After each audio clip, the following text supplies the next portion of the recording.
Voilà, donc à nouveau, bonsoir à vous pour cette session donc sur le groupe Cheval en conscience, sur le groupe Cheval et psychologie. Donc je suis Sylvain Gillier, je suis médecin spécialisé en médiation avec les chevaux.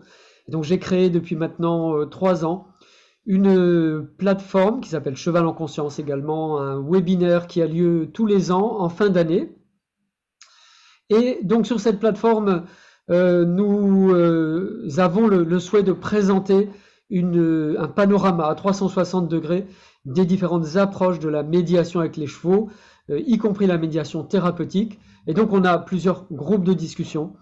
Et ce soir, donc une vidéo qui est diffusée sur le groupe de discussion Cheval et psychologie. C'est un groupe qui parle des différentes approches en psychologie avec le cheval. L'approche polyvagale de Stephen Porges, l'approche EponaQuest qui est une approche de la gestion des émotions, et on sait combien c'est important avec le cheval, et l'approche de psychothérapie intégrative IFS pour laquelle je suis également validé. Mais ce soir, nous avons le plaisir d'avoir avec nous Nathalie. Voilà, Nathalie, je te mets en avant. Donc Nathalie Bonsoir. Duel, qui nous rejoint depuis le Portugal. Et donc Nathalie, tu es française, je crois, d'origine, et tu travailles, tu habites au Portugal depuis plus de 20 ans maintenant, et c'est au Portugal que tu as développé ton approche de médiation avec les chevaux, d'après ce que tu nous disais lors de la première interview. Peut-être pour les personnes qui ne te connaissent pas encore, quelques mots sur qui tu es et ton parcours de vie. Bien sûr, merci. Bonsoir à tout le monde. Bonsoir Sylvain, merci encore pour cette opportunité. Oui, je suis toulousaine d'origine. J'ai quitté la France à 18 ans. J'ai pas mal voyagé sur mon métier antérieur à la psychologie. Et je suis au Portugal depuis donc 35 ans et avec un passage aussi de 2 années au Brésil il y a pas mal d'années maintenant. Donc, je suis psychothérapeute d'orientation jungienne avec une spécialisation en art-thérapie. Je suis équithérapeute, je suis formée en coaching également. Et il y a presque 20 ans maintenant, j'ai créé ma propre méthode d'intervention assistée par le cheval, puisque c'est comme ça que je l'appelle. Vous appelez ça de la médiation équine, c'est bien sûr de la médiation équine.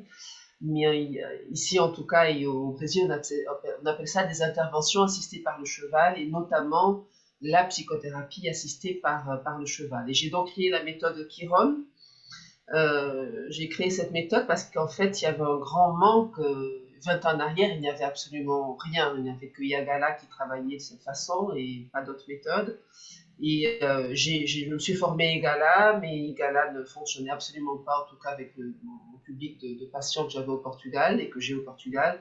Et donc c'est basé. IGALA, pour ceux qui ne connaissent pas, c'est l'approche qui a été développée aux États-Unis, hein, de équithérapie, on peut dire, je ne sais pas, médiation qui est spécifique au continent nord-américain. Exactement, exactement, et qui fonctionne très certainement bien pour eux, mais en tout cas pour un public que j'avais en psychothérapie surtout, euh, ça fonctionne pas. Je travaillais quand même et je travaille toujours avec des personnes qui ont des grosses problématiques de dépression, des dépressions endogènes, des histoires de burn-out, de l'addiction. Beaucoup de personnes avaient des addictions, donc il me fallait une approche qui travaille beaucoup sur travailler sur la vérité, et sur le corps. Voilà, la partie psychocorporelle est vraiment essentielle dans la méthode Chiron. Voilà. Super, merci, merci Nathalie. Euh, donc ça fait pas très longtemps finalement qu'on parle de cheval en relation avec la psychologie, hein. Ça fait longtemps qu'il y a de l'équithérapie, mais c'était peut-être un peu plus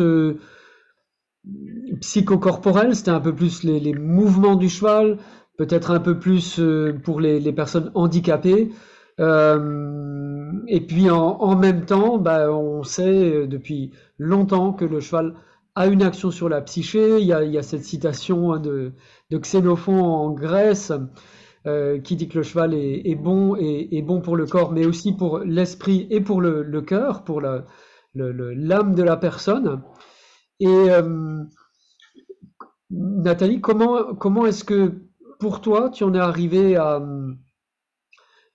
travailler en psychothérapie. Comment est-ce que ça s'intègre pour toi, cette approche avec le cheval et les approches jungiennes, les approches de psychothérapie? C'est une grande question. Ce sont plusieurs questions. Alors déjà, je vais rebondir sur ce que tu disais, c'est que les chevaux sont considérés quand même comme des psychopompes. Hein, ce sont des êtres qui aident à la migration des âmes. Et c'est pas moi qui l'ai inventé du tout. On trouve ça si on va sur le dictionnaire de la symbolique, on a 10 pages sur le cheval. Que sur le cheval, ce sont 10 pages écrites en minuscules. Donc vraiment, ça nous permet de comprendre depuis que le cheval a été domestiqué il y a très longtemps, combien dans toutes les cultures il est présent et combien il aide à faire beaucoup de choses. Et donc, on le retrouve vraiment dans cette symbolique de pouvoir aider l'humain dans le passage de l'âme et dans le voyage de la migration des âmes. Donc, bien sûr qu'il peut être un très grand psychothérapeute s'il en est capable. Alors, je dis bien que s'il en est capable, ça veut dire qu'il doit être en bon état psychologique et physique, hein, et qu'on lui permet de pouvoir exprimer sa vérité. Donc, dans la méthode Chiron, un cheval qui vit en boxe 24 heures sur 24 ou 23 heures sur 24 n'est pas un cheval qui est approprié à faire cette médiation.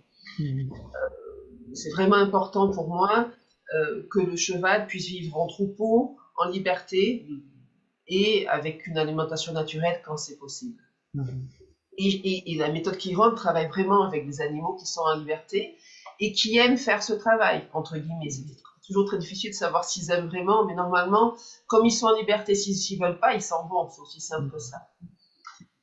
Donc, la méthode Chiron est née à un moment où moi, je me sentais très frustrée avec certains de mes patients qui avaient des dépressions endogènes et avec lesquels l'approche d'art-thérapie ou de psychothérapie classique ou même de psychothérapie jungienne n'arrivait pas à les toucher parce qu'il manquait la partie psychocorporelle. Donc moi, je viens du monde de la danse et c'est à ce moment-là que j'ai découvert les chevaux. Je me suis rendu compte qu'en fait, le cheval était tellement fidèle dans le sens que il a naturellement une facilité à rentrer en lien avec nous. Il va être très honnête dans sa réponse.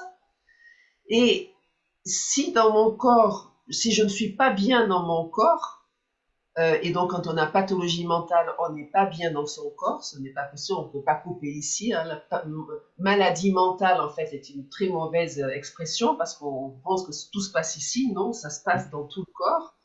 Et le cheval, les équidés vont vont avoir des réactions très claires si notre corps n'est pas en bon état, on va dire, si on n'est pas dans une totale santé.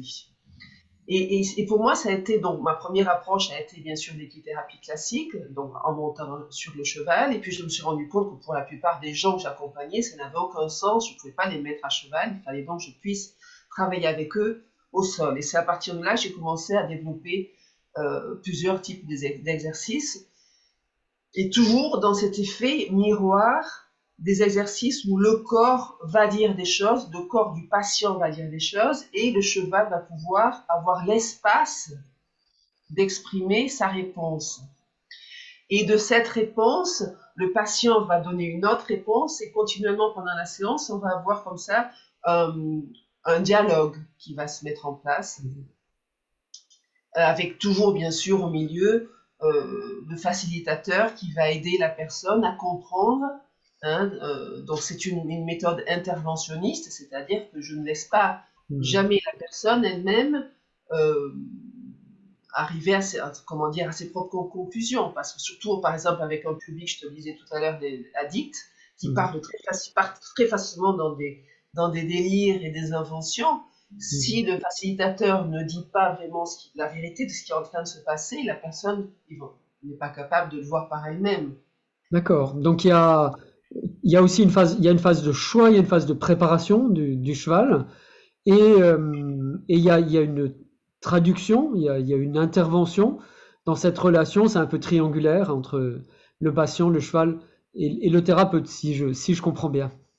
Complètement, oui, oui. Mm. Donc au niveau individuel, mais on peut aussi, je travaille aussi avec des groupes, je travaille avec des couples, je travaille avec des familles aussi, parce que très souvent, mais quand on a des personnes qui ont des problèmes de maladie mentale, surtout avec des enfants ou des adolescents aussi, il faut en premier lieu travailler avec la famille, parce qu'on ne peut pas agir, avoir une action directe sur la personne toute seule.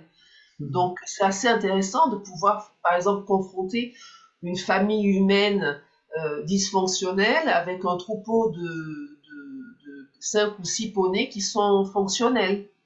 C'est une belle aventure. On a vraiment des résultats et des réactions absolument incroyables du côté humain et du côté des équidés. Est-ce que tu nous présenterais en quelques minutes, Nathalie, euh, cette méthode que tu as créée et sur quoi elle repose, comment est-ce que tu l'as créée, dans quelle intention, avec quel résultat également? Je vais partager peut-être un petit slide ici, ça, Hmm. ça aidera un petit peu tout le monde. Voilà, vous le voyez bien là, c'est bon comme Oui, ça. on voit ton écran, merci. Ouais. Alors, la méthode que j'ai appelée Chiron, alors Chiron, c'est une marque déposée hein, à l'INPI.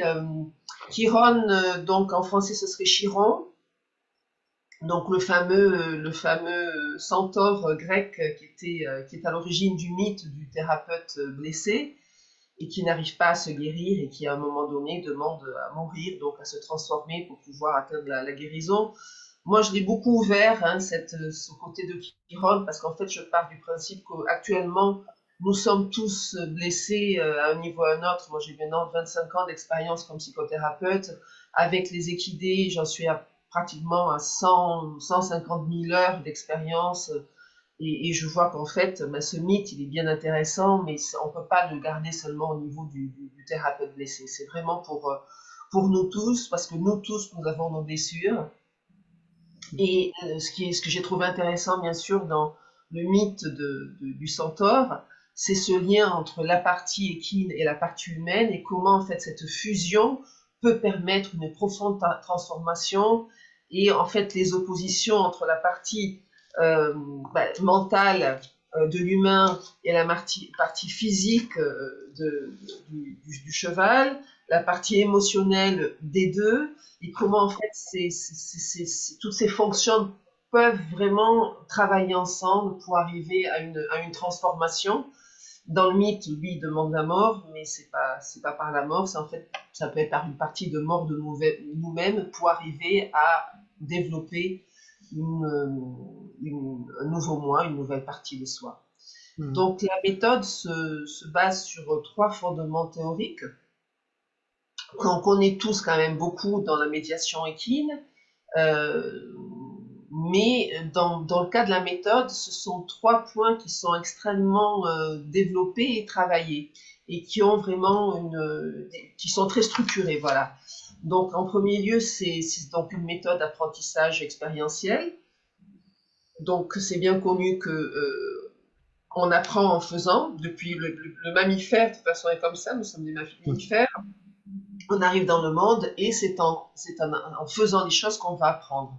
Seulement que dans la méthode, cette méthode expérientielle passe par plusieurs phases qui sont bien structurées, qu'on va bien suivre. Et une de ces phases aussi est la phase justement où on va apprendre à comprendre entre l'exercice qui est proposé, le comportement de l'humain, le comportement du cheval et le transfert et le contre-transfert. Pour les psychologues qui sont présents, je pense que ça peut vous intéresser. Comment en fait on va arriver à, à mettre tout ça en place pour arriver à aider notre patient d'une façon beaucoup plus directe, parce qu'en fait, il va le vivre dans son corps et ce ne va pas rester qu'une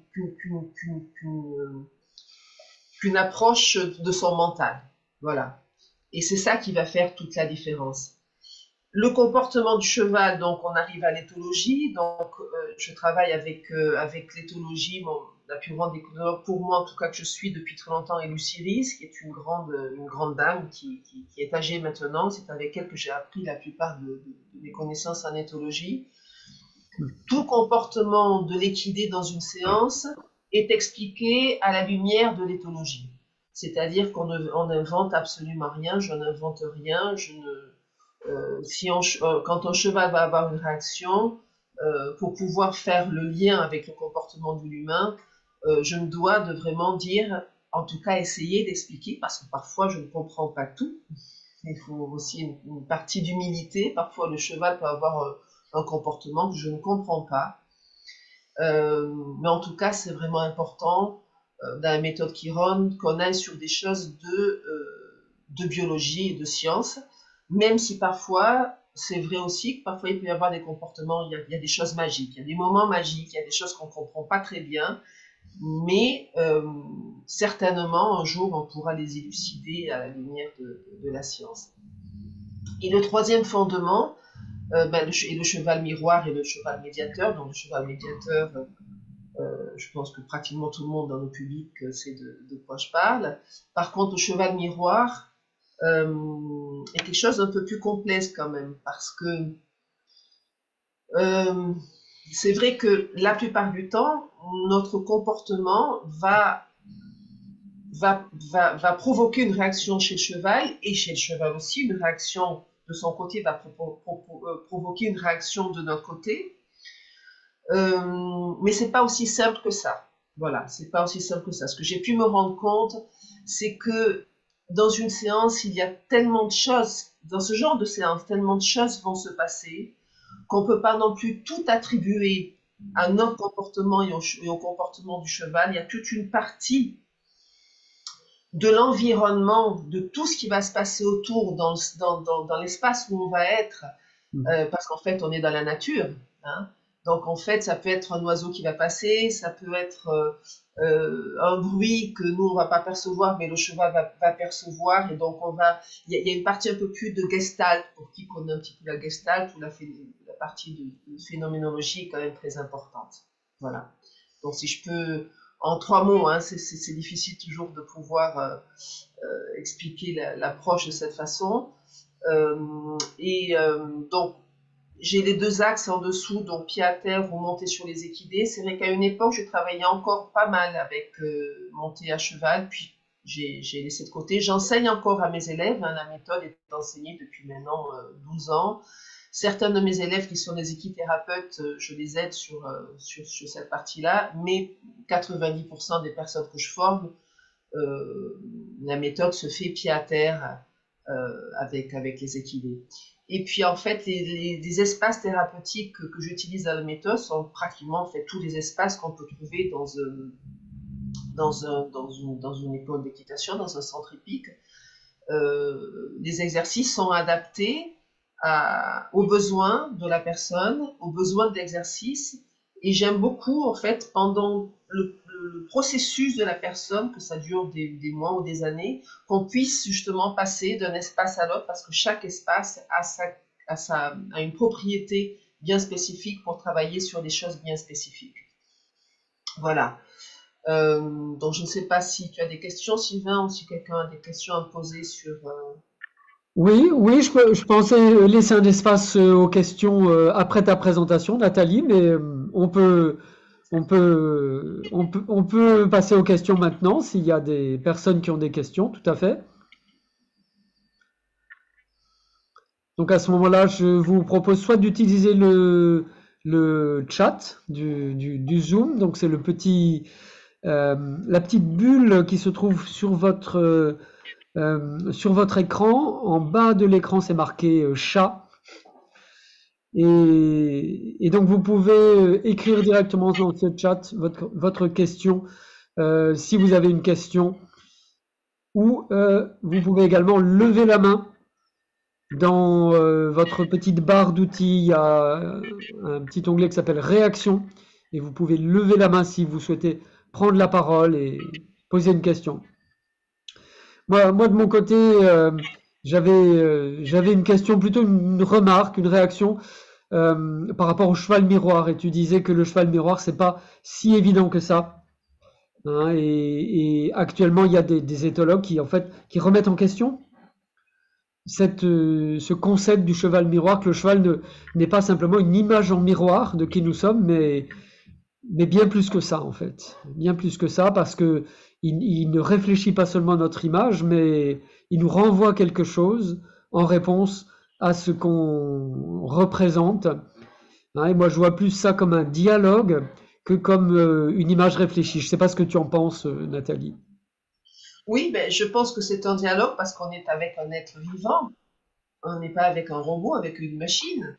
Donc, et on est avec un être vivant, avec qui est herbivore, qui est considéré donc une proie dans la chaîne alimentaire et vit en troupeau. Donc, lui, sa vie, c'est comme la nôtre, hein, c'est un être social. Donc, en fait, il va recevoir comment on dit ça en français, il va recevoir, il vit dans un monde où le monde bouge autour de lui, il va réagir à ça, et en fait, c'est l'être humain, on est pareil à ce niveau.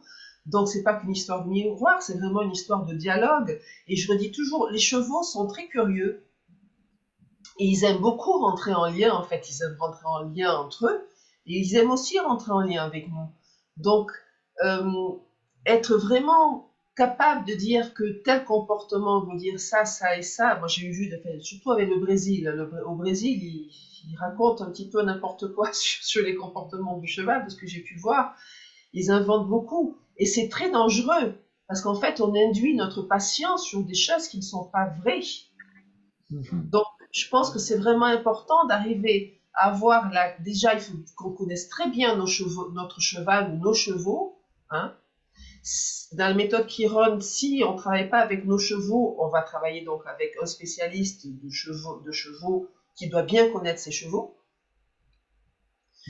Parce que c'est vrai qu'il y a des comportements chez les équidés donc, qui sont communs à tous les équidés, mais il peut y avoir des tics de comportement, il peut y avoir des habitudes qu'on ne connaît pas. Tel jour, un cheval peut être en meilleure forme qu'un autre. Il peut être, par exemple, une jument peut être en chaleur, donc elle peut avoir un comportement complètement différent que les jours d'avant. Donc toutes ces choses-là, il faut vraiment les prendre en compte. Parce que on peut faire le lien aussi avec la personne qui vient en séance. Et c'est là l'intérêt de la méthode aussi, c'est de pouvoir et la difficulté aussi, c'est de pouvoir justement prendre le comportement du cheval par rapport à ce que la personne nous amène ce jour-là, ou de sa problématique, et comment en fait on va arriver à ce que ça serve à quelque chose. C'est pas seulement de voir le comportement du cheval. Qu'est-ce qu'on en fait de ça? Ça sert à quoi? Mhm. Et c'est ça que la difficulté. Et que la personne ne part pas avec tout embrouillé dans sa tête, parce que là, ça sert vraiment à rien, quoi. Tu nous donnerais un exemple pratique d'une session type, d'une session qui t'a particulièrement euh, marqué, qui t'a semblé importante, qui t'a semblé. Il y a beaucoup, il y en a beaucoup, c'est beaucoup d'années. Je peux parler d'une dame, voilà, ça c'est qui me vient maintenant, qui en était à sa troisième ou quatrième séance. Donc on avait fait les trois premières séances en cabinet. C'était une dame qui présentait beaucoup d'angoisse, Mhm. avec donc une névrose évidente, une névrose d'angoisse évidente. Euh, un grand complexe d'infériorité avec par rapport à plein d'histoires des histoires dans son adolescence, et qui venait me voir parce qu'en fait elle n'arrivait plus à se créer des amis. Elle Mhm. était très malheureuse, elle était mariée, elle avait des enfants, elle a toujours d'ailleurs, mais elle avait des enfants, euh, et la consultation en fait, elle parlait non-stop. Voilà, c'était quelqu'un qui était tellement dans ses angoisses, et je pouvais rarement en placer une, comme on dit. Donc elle parlait, elle parlait, elle parlait, elle parlait. Deuxième séance, je me suis dit la première, c'est la première, bon, ok. Deuxième séance, c'était la même chose. Troisième séance, ça a été la même chose. Quatrième séance, j'ai dit ok, on va voir les chevaux. Et puis c'est pas la peine de continuer à parler parce qu'on tourne en rond, on va arriver nulle part. Ouais. Et je l'ai mise donc dans la carrière avec ma grande, dont j'ai eu plusieurs à l'époque. Donc j'ai créé une ferme avec des chevaux, avec un troupeau de chevaux et un troupeau de poneys. Et je vais donner un exercice qui est très basique dans la méthode. Je vais donner qu'on appelle ça en français, Sylvain, ce sont c'est pas des pions, c'est Des chandeliers, des se former plots, sur les routes. des plots, des plots. Des cocottes. Des, oui, des plots. Donc, je lui ai donné 4 ou 5 plots et je lui ai demandé qu'elle crée dans la carrière un espace qui représenterait en fait son espace de sécurité. Voilà, donc elle a créé un cercle ou un carré autour d'elle. Et j'ai lâché cette jument, qui est une très grande jument, qui fait 1,80 m de garrot, qui est une gitanienne, qui a beaucoup, beaucoup d'expérience, et qui, je sais, qui est extrêmement curieuse et qui est beaucoup dans le lien. Et au bout d'un moment, donc, la jument s'est approchée de cet espace, de son espace, de l'espace de cette dame, et elle est rentrée en lien avec la dame. La dame n'a absolument pas respecté ce que je lui avais dit, que c'était son espace privé. Elle commence à la caresser, et elle continuait, elle s'est remise à beaucoup parler, elle était très, très, très heureuse de ce moment et de ce lien. Donc on a vraiment le cheval médiateur à ce moment-là, on n'est pas du tout dans le cheval miroir, on est vraiment dans le cheval médiateur, et ce lien, c'était son premier lien, la première fois, donc c'était vraiment un moment de grande émotion. Et puis, de cette émotion, elle s'est partie en crescendo. Elle a commencé à parler de plus en plus, à parler de plus en plus, à s'énerver de plus en plus. Et à ce moment-là, elle se met à parler de son mari, chose qu'elle n'avait jamais fait avant. Et à ce moment-là, la jument ferme sa bouche, grandit sa nuque, tourne le dos et s'en va à l'autre bout de la carrière. Alors, bien sûr, la dame se met presque à pleurer. Elle dit, mais qu'est-ce que j'ai fait? Qu'est-ce qui se passe?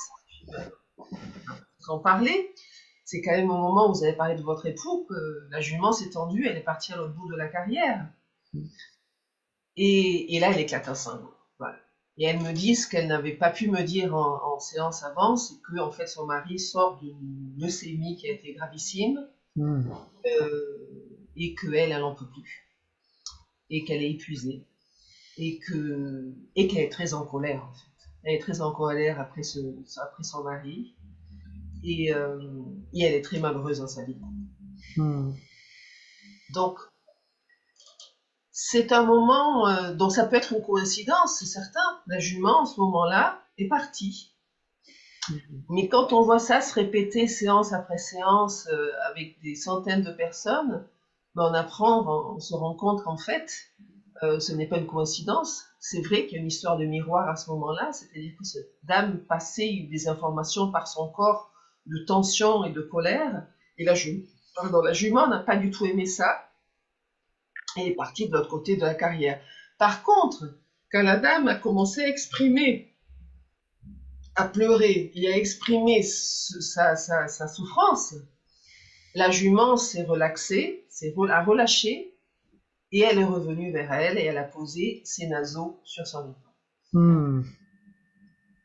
Donc ce sont des moments clés où on a vraiment une histoire de miroir, c'est-à-dire que de ce corps qui était en tension, de ce corps qui était en souffrance, on a la jument qui dit non, moi ça je sais pas ce que c'est, mais en tout cas je n'aime pas, ça ne me plaît pas, ça me fait mal, ça me fait peur, on va pas inventer non plus des mots, mais je vais pas rester près d'ici.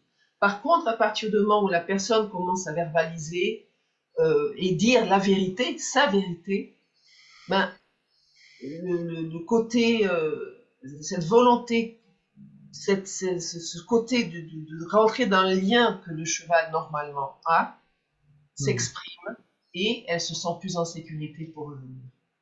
Voilà, donc c'est un exemple très commun. Et il faut toujours, comme je dis, faire très très attention à ne pas inventer des comportements. Merci Nathalie, merci pour l'exemple. On dit souvent que les chevaux sont sensibles à nos émotions et je crois que c'est la réalité. Ça commence à être quelque chose qui est démontré scientifiquement du reste. Et on dit aussi qu'ils sont sensibles à la congruence, c'est-à-dire que ce que je montre à l'extérieur correspond à l'émotion que j'ai à l'intérieur. Et dans ton histoire, ça évoque un petit peu ça. Le cheval n'aimait pas, ne supportait pas tellement une personne qui présente extérieurement quelque chose de différent de son émotion intérieure. Et puis après, quand elle était en contact avec son émotion, ben, le cheval était prêt à revenir prendre contact avec elle. Est-ce que c'est une interprétation comme ça que tu as, ou comment est-ce que tu as processé la session avec cette femme? Alors déjà, il faut voir que en fait, la réaction émotionnelle qu'elle a eue a été épuisante pour elle. Hein. Ça a été très libéré, c'était une catharsis vraiment. Hein. Elle a vraiment pu libérer des années de souffrance en l'espace de 20 minutes. Donc elle a été très fatiguée hein, à la fin de cette séance. Le fait que la jument puisse revenir vers elle lui a fait du bien, bien sûr, parce que dans sa problématique de rejet et de manque de confiance en elle, ça a été un moment très très violent, bien sûr, quand la jument d'un seul coup s'est séparée d'elle. Donc le fait qu'elle revienne, elle a pu... Moi en fait à ce moment-là, ce que je lui ai proposé, c'était de poser sa tête, si elle voulait, sur le corps de la jument, si la jument le permettait, qu'elle puisse recréer un moment d'apaisement, Ok. ce qui s'est fait sans aucun problème. La jument a accepté parce qu'en fait, cette congruence était finalement arrivée, la vérité avait été dite et il n'y avait plus de danger pour la jument. Hein.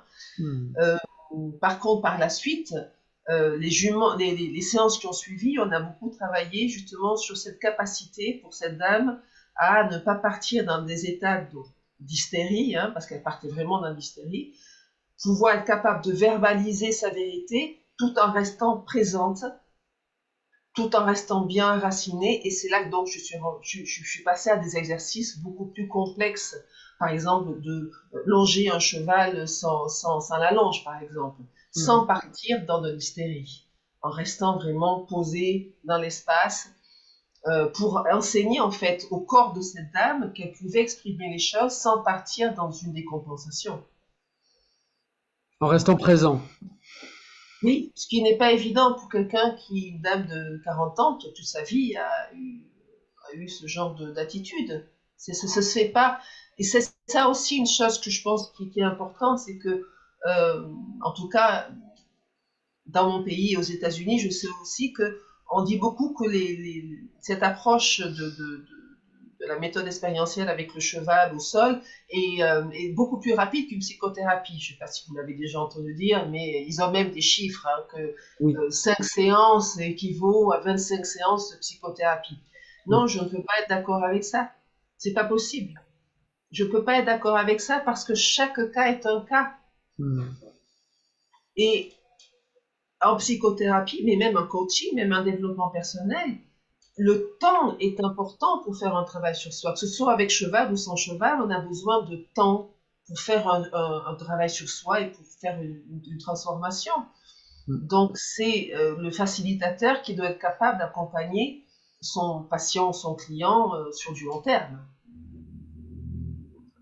Donc laisser le temps, laisser le temps à la relation de se développer, hein, et puis si je comprends bien aussi, ne pas interpréter systématiquement le cheval, ce que le cheval montre, mais le mettre en rapport avec le développement de la thérapie finalement. Oui, et puis il y a aussi une chose importante dans la méthode Chiron, hein, je parlais tout à l'heure du transfert et du contre-transfert, qui est un abordage beaucoup plus psychanalytique, mais on ne peut pas faire comme si ça n'existait pas, le transfert, le contre-transfert, aussi avec en thérapie assistée par le cheval, ça apparaît. Donc beaucoup de personnes disent qu'en fait, le patient va transférer sur le cheval, qu'il n'y a plus rien à voir avec l'humain, et qu'on n'aura plus de problème de transfert sur nous. Je ne suis pas du tout d'accord non plus avec ça, parce que moi, je l'ai vécu. Et ce qui est important, je pense, c'est que justement, l'histoire du transfert, donc le transfert va se faire sur le cheval, oui, c'est vrai, en premier lieu. Mais un jour ou l'autre, il va se faire sur nous. Et il faut que ça vienne sur nous, parce qu'on est des humains. Le patient qui vient me voir, c'est un être humain, c'est pas un cheval. Donc, qui passe son transfert sur le cheval, très bien, mais il faut qu'il apprenne à un moment donné à transférer ses problématiques sur le facilitateur. parce que on est, enfin Jung disait ça, à un moment donné où un père ou une mère de remplacement va devoir faire le travail qu'un père ou une mère désajustée n'a pas pu faire. Et le cheval ne peut pas faire de miracle. Il en fait parfois, oui, mais c'est un cheval et nous, on est des humains. Parce que les relations sociales se font entre humains. C'est ça que tu nous dis. D'accord. Voilà, exactement. Merci Nathalie. On peut peut-être ouvrir à des questions, s'il y a des questions, des remarques, pendant encore quelques minutes. On essaye de ne pas dépasser 30-40 minutes pour ces interviews, hein, pour rester un petit peu plus concentré. Donc si vous avez des questions, si vous avez des remarques, c'est le moment. Donc Yannick qui nous dit on peut en effet parler d'un effet miroir, pas miroir tout court, dans la mesure où le cheval reste cheval, c'est-à-dire connecté à son environnement, à ses propres sensations et émotions. Nous sommes face à lui, juste en simultané, un stimuli, langage d'un corps à un autre corps, d'un cœur à un autre cœur, certainement. Merci Yannick pour la remarque. Bonjour, si je peux me permettre, j'aurais une petite question. Ok, C'est Jennifer. Jennifer, ok. Alors Jennifer, je te mets en avant. Oui, Voilà. pas obligatoirement, Ok. mais d'accord. Nathalie, dans les chevaux avec lesquels vous travaillez, vous disiez tout à l'heure effectivement qu'il y a un terrain qui va être propice, qui va plutôt être le cheval en liberté au sein d'un troupeau. Est-ce que tous les chevaux, pour vous, sont capables d'accompagner? Alors, je m'excuse pour je débute moi dans ce monde-là. Donc j'ai peut-être des questions voilà de débutante. Je m'en excuse, mais voilà, j'aurais voulu avoir votre regard aussi là-dessus sur il y a l'humain, il y a le cheval et à un moment donné voilà, est-ce que tous les chevaux sont capables de nous accompagner dans une médiation? Ben, merci pour la question. C'est une question importante, très importante, et heureusement que vous la posez. Et c'est pas une question d'être en début de formation ou d'apprentissage. C'est vraiment une question qu'on doit se poser tout le long de notre pratique, parce que non, il y a des chevaux qui ne sont pas faits pour être médiateurs. Dans ce type d'abordage, et dans l'équithérapie, c'est la même chose. Et dans l'équitation, c'est la même chose. Pas tous les chevaux sont pour le saut d'obstacle, pas tous les chevaux sont pour le dressage, etc. Et c'est la même chose ici. J'ai pu, au cours de ces années, voir des chevaux qui aimaient vraiment faire ça. Et j'ai vu des chevaux qui détestaient faire ça. J'ai vu des poneys aussi, qui aimaient beaucoup s'amuser avec certaines personnes. Et donc, je dis ça s'amuser parce que c'est souvent avec des enfants ou des ados, ou des adultes qui avaient un côté beaucoup plus léger, mais qui avaient d'autres personnes détestées et voulaient vraiment quitter l'espace. Donc non, ce ne sont pas tous ceux qui aiment le faire. Et il faut faire attention aussi à leur histoire. Un cheval qui a été maltraité et qui n'a pas récupéré, ou qui continue à être maltraité, ne peut pas travailler comme cheval thérapeute entre guillemets. C'est pas possible, c'est pas sain, c'est pas éthique. C'est pas éthique. Hein, par exemple, j'ai une très belle jument qui est extrêmement sensible, et quand je travaille avec le public d'addicts et des personnes, dont sont des personnes qui sont très malades dans certains cas, je sais que elle tient 10 minutes, pas plus. Je ne peux pas la forcer, c'est trop douloureux pour elle. Donc non, ils ne sont pas tous aptes. C'est comme nous tous, hein, on ne peut pas tous être thérapeutes. Hein. Tout à fait. Merci beaucoup, Nathalie. Merci Nathalie. C'est sûr que c'est important et c'est ce qu'on disait, hein, choisir un cheval, préparer un cheval, ça fait partie déjà de la mise en place de la thérapie. Hein, donc moi j'ai une session de formation, hein, comment choisir et préparer un cheval pour la médiation équine. C'est quelque chose qui est un peu sous-évalué à mon avis. On ne peut pas aller dans un centre équestre qui reçoit 6 jours sur 7 des clients pour faire des reprises de dressage. Et puis le 7e jour, on va faire venir des addicts à l'héroïne ou je ne sais pas quoi, hein, ou des prisonniers, et espérer que les chevaux soient, comment dire, soient de bons médiateurs, de bons thérapeutes, de bons guérisseurs. Non, non, je suis absolument d'accord avec ce que tu nous dis, Nathalie. Il faut les choisir, les préparer peut-être aussi, hein, et s'assurer de leur accord. Oui, il faut Alors, les préparer. En fait, dans la méthode Chiron, je les prépare, hein, oui, parce que comme vous avez vu, je travaille sur les 4 espaces, les écuries, le rond de longe, la carrière et aussi au pré. Donc, un cheval qui est tout le temps en pré, qui n'a pas l'habitude de travailler en carrière ou en rond de longe, il faut le préparer à ça. Il faut voir s'il est apte à faire ça. On peut pas les forcer. Il faut vraiment. C'est une équipe thérapeutique. C'est dans votre équipe. Vous n'allez pas prendre le premier venu. Vous allez vraiment voir, cibler avec qui vous voulez travailler. Est-ce que vous avez besoin? C'est la même chose avec les équidés. Hein, c'est vraiment créé. C'est une équipe à part entière. Hein.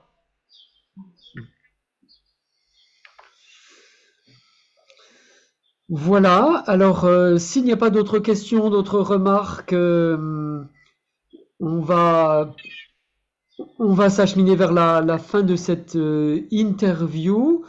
Euh, donc, Pardon, Sylvain, il y a une alors, il y a dame. quelqu'un qui lève la main, Noël. c'est Marie-Noël. Voilà. Alors, Marie-Noël, pour que l'on puisse t'entendre, il faut que tu enlèves ton Ouais, micro. ok. Voilà. Ok. Alors moi, je suis tout à fait d'accord avec ce que dit Nathalie, bien sûr, sur le fait que les chevaux avec lesquels on travaille sont une équipe thérapeutique. Aussi qu'il y a des chevaux pour qui c'est plus facile que d'autres.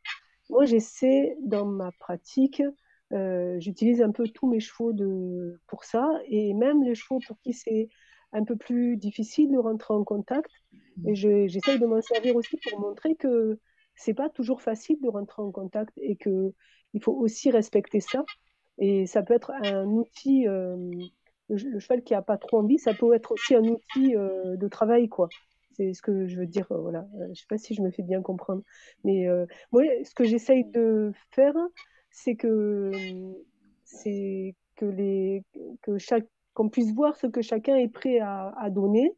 Et peut-être que celui-là, il est prêt à donner que ça, mais même si il est prêt à donner, le fait qu'il n'est pas prêt à donner, c'est déjà quelque chose, quoi. Voilà. Je sais pas si je me fais bien comprendre, mais voilà. Et j'aime bien utiliser un peu ça. Je sais pas ce que vous en pensez. Voilà. Oui.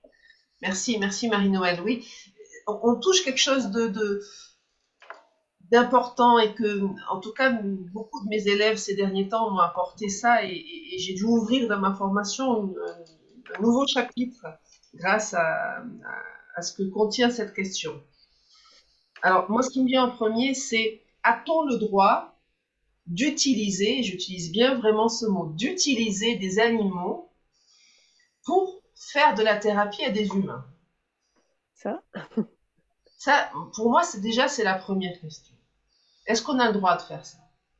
Parce que je n'ai pas la réponse, hein. Je ne vais pas vous donner la réponse. Je crois que c'est une histoire éthique. Chacun de nous doit savoir si, si c'est éthique ou si c'est pas éthique. Et si on décide que c'est pas éthique, ben alors on ne le fait pas. Soyons clairs, soyons honnêtes, on ne le fait pas. Si on décide que c'est éthique, que c'est possible, alors on va essayer de le faire de la meilleure façon possible pour faire le moins de mal possible.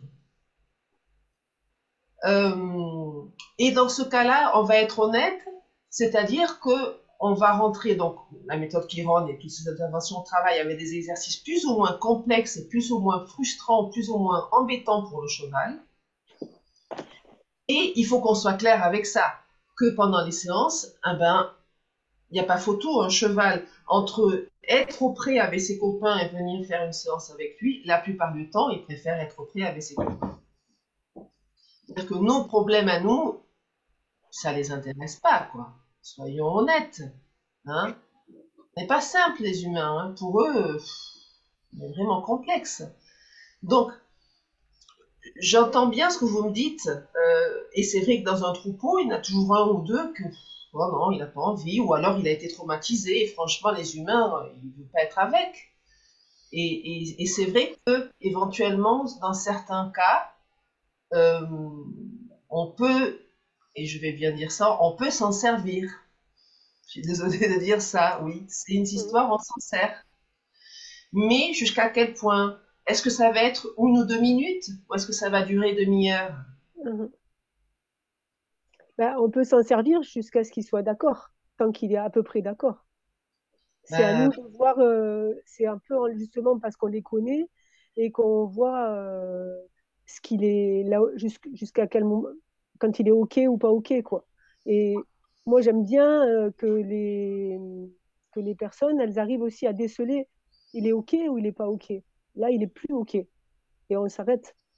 oui. Alors, ça va dépendre de la personne, Marie-Noël. Mhm. Ça dépend de la structure de personnalité. Si se rend vraiment au niveau de la psychologie, moi, peux vous assurer que j'ai même eu, au Portugal en tout cas, des moniteurs d'équitation qui n'étaient pas capables de voir sur quel cheval ils voulaient pas.